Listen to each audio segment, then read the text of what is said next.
Hi guys, मैं हूं गौरव काबरा और इस वीडियो में हम लोग कॉस्ट ऑफ कैपिटल को पूरी तरह से रिवाइज करने वाले हैं। सारे फॉर्मूलाज वगैरह डिस्कस करने वाले हैं। तो चलिए स्टार्ट करते हैं। फर्स्ट ऑफ ऑल कंटेंट्स की अगर बात करें तो यहाँ पे कंटेंट्स में we have the sources of capital, जिसको हमको सबसे पहले पढ़ना है। फिर हम लोग पढ़ेंगे about the component cost of capital, weighted average cost of capital और मार्जिनल कॉस्ट ऑफ कैपिटल की जहां तक बात है तो ये पोर्शन हमने इस वीडियो में इग्नोर किया है, क्योंकि इस पे ज्यादातर न्यूमेरिकल प्रॉब्लम्स बेस्ड होते हैं and there is not really much to be talking about.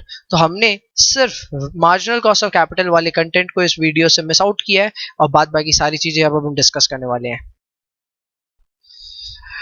Just a kind reminder that we are just covering the concepts here. कोई एग्जाम्पल या इलिस्ट्रेशन इस वीडियो में कवर नहीं होने वाला है। So here we go. First we have to read about the sources of capital. Talking about the sources of capital, what we have are the four types of sources of capital. Total 4 तरह से आप अपना capital obtain कर सकते हो, debt instruments के through, preference share capital के through, equity के थ्रू या फिर रिटेन्ड अर्निंग्स के थ्रू। देखा जाए तो डेट इंस्ट्रूमेंट्स के अंदर में टोटल 3 कैटेगरी है जो हमें पढ़नी है। First of which is irredeemable category, second is redeemable. Redeemable वो होता है जो वक्त के साथ कंपनी आपसे वापस रिडीम कर लेता है, एक तरह से ये बाईबैक है। और तीसरा है कन्वर्टेबल ऑप्शन, जिसमें कंपनी आपको पैसे नहीं देती है बल्कि आपकी मैच्योरिटी पे उसी डेट इंस्ट्रूमेंट के बदले आपको इक्विटी शेयर्स दे दिए जाते हैं। प्रेफरेंस शेयर कैपिटल में भी 2 कैटेगरीज है, इरिडीमेबल और रिडीमेबल। हम चाहें तो यहाँ पे भी कन्वर्टेबल कैटेगरी बना सकते हैं। अगर इंस्टीट्यूट का कभी मन हुआ तो कन्वर्टेबल डेट इंस्ट्रूमेंट्स के जगह कन्वर्टेबल प्रेफरेंस शेयर्स भी दे सकता है। So we have to just be aware of that. Equity shares में एक्चुअल में कोई पार्ट्स नहीं है, but there are all together 4 models जो हमारे सिलेबस में है that will help us calculate the component cost of capital और the component cost of equity. And KE को कैलकुलेट करने के लिए हमारे पास 4 मॉडल्स है। First is dividend approach, second is earnings approach, realised yield approach and CAPM। Retained earnings पे जहां तक बात है हम लोग इसको अलग से ही डिस्कस करने वाले हैं। So we'll start with the component cost of capital. सबसे पहला नंबर आया है इरिडीमेबल डेट का। ये वो डेट है जो कंपनी कभी रिडीम नहीं करती। हालांकि आज के दिनों में ये रेलिवेंट नहीं है, ऐसा होता नहीं कि कंपनी डेट इश्यू करे और उसको कभी रिडीम ना करे, बट जस्ट इन केस ऐसे कोई डेट इंस्ट्रूमेंट्स इशू हो तो किस तरह कैलकुलेट करें हम अपना cost of debt which is KD।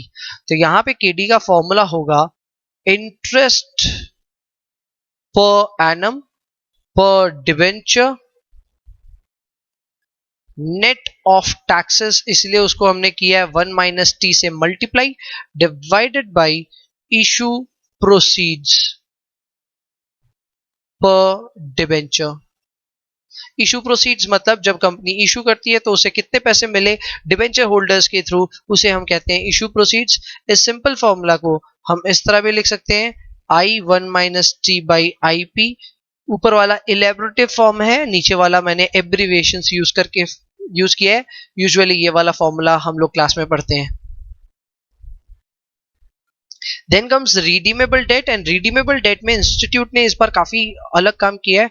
उन्होंने अपने स्टडी मटेरियल में अप्रोक्सीमेशन मेथड का जिक्र किया है। ये कोई अलग मेथड नहीं है, ये वही मेथड है जो हम लोग पढ़ते हैं। KD here is equal to 1I into 1 - T plus RV minus IP divided by N whole divided by RV plus IP divided by 2. Obviously here RV is redemption value, IP is issue proceeds, I हमारा वही interest per annum per debenture है। इस फॉर्मूले का और एक alternative है, हम KD को कैलकुलेट कर सकते हैं using this formula as well.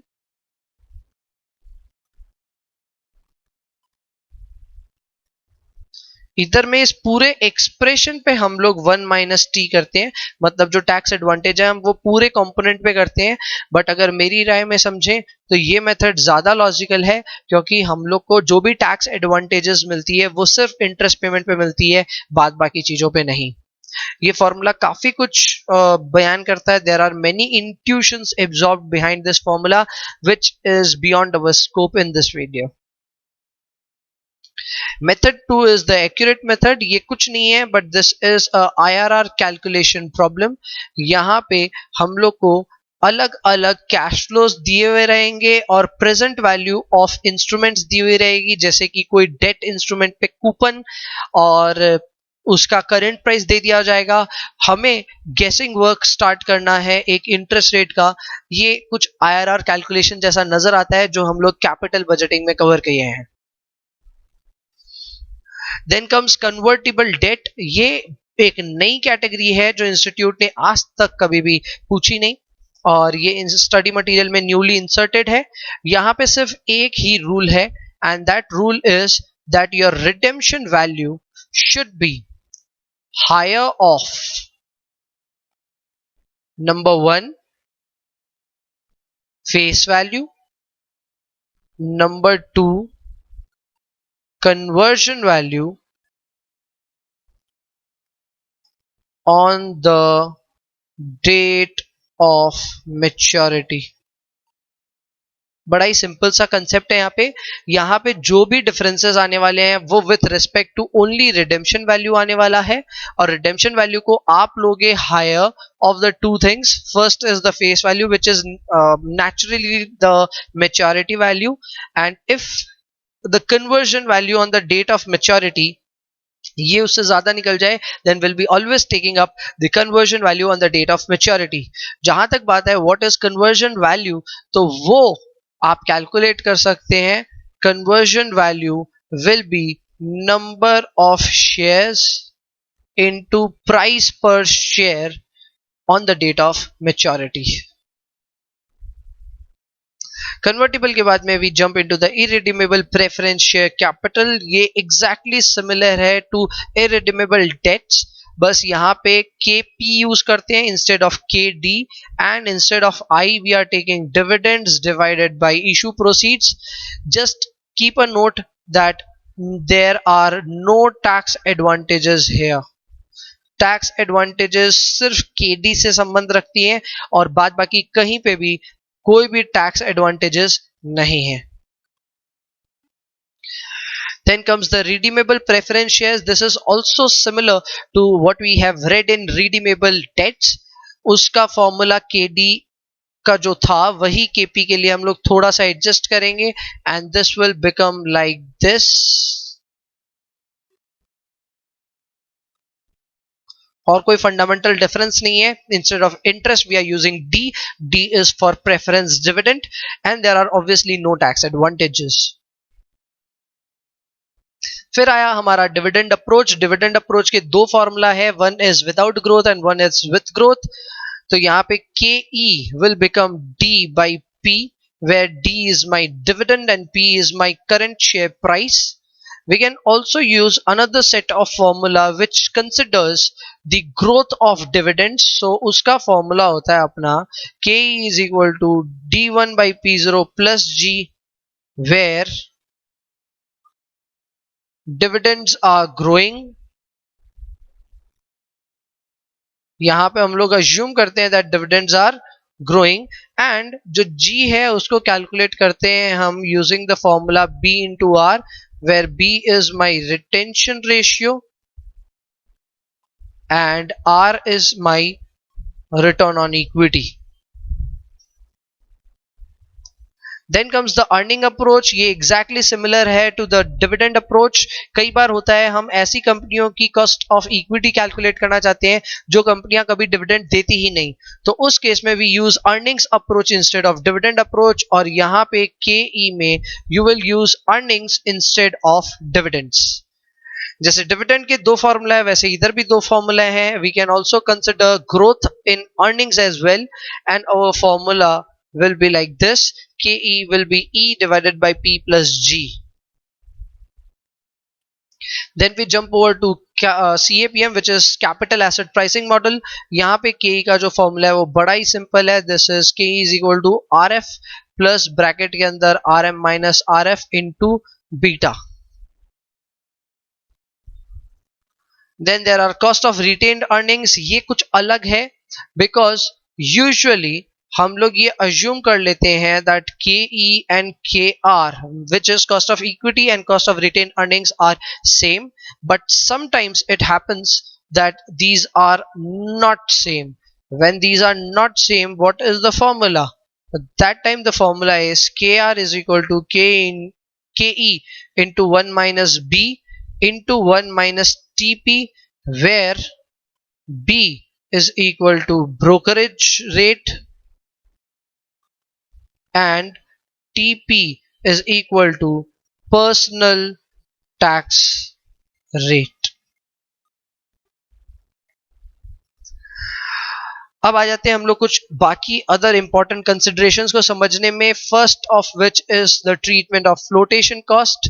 Flotation cost को हम लोग F से डिनोट करते हैं and the treatment is that we should deduct the value of F from issue proceeds and only issue proceeds. सिर्फ आप IP में से फ्लोटेशन कॉस्ट को डिडक्ट करते हो and everything is sorted out. जैसे कि अगर आप ये ट्रीटमेंट करोगे तो कई फॉर्मूले चेंज हो जाएंगे. जैसे हम डिविडेंड का फॉर्मूला अप्लाई कर रहे थे ये वाला, जिसमें we were using the price. Now price becomes my issue proceeds, तो हम लोग उसमें से फ्लोटेशन कॉस्ट लेस कर देंगे. वहीं पे कई अलग फॉर्मूलाज भी थे. जैसे कॉस्ट ऑफ डेट में the formula is 1 minus I into 1 minus T plus RV minus, अब IP में we have to take it net of flotation divided by N by RV plus IP net of flotation divided by 2. Valuation of bonds पे भी एक सवाल दिया हुआ है. यहाँ पे आपको कुछ नहीं करना. The value of the bond will be equal to the PV of coupons plus PV of maturity value. Actual में इस फॉर्मूला को ड्राइव करता है डिस्काउंटेड कैश फ्लो अप्रोच, जो ये बोलता है कि कोई भी सिक्योरिटी का वैल्यू अगर हमें एसरटेन करना है तो उससे रिलेटेड जितने भी कैश फ्लोज हैं उनका प्रेजेंट वैल्यू कैलकुलेट कर लेना चाहिए and we will get the intrinsic value of the bond or any security. Since we are talking about the bonds here, so we have considered only the cash flows with respect to a bond. इसलिए हमने coupons और maturity value का PV कर दिया in order to calculate the value of the bond. Final few topics left, one of which is current cost of capital. कई बार होता है institute आपको current cost of capital पूछता है, and believe me this is very rare. जब आपको institute current cost of capital पूछ लेगा, उस केस में you have to use current price on the security instead of issue proceeds. आपको बस इसी का ध्यान देना है कि जहां आप इशू प्रोसीड्स यूज कर रहे थे जिन भी फॉर्मूलाज में, वहां पे instead of issue proceeds you will be using the current prices available अगर दिया हुआ रहे तो, and you will be calculating your current cost of capital. Final topic is weighted average cost of capital. Topic बड़ा ही simple है. Weighted average cost of capital is the overall cost of capital, जिसको हम KO भी बोलते हैं या फिर KC also stands for cost of capital. इसका फॉर्मूला बड़ा ही सिंपल है. This is weight of equity into cost of equity plus weight of retain earnings into cost of retain earnings plus weight of preference shares into cost of preference shares plus weight of debt into cost of debt. Obviously here W's stands for weights of components of capital. These depend on the proportion of the capital structure, and K stands for the different component cost of capital,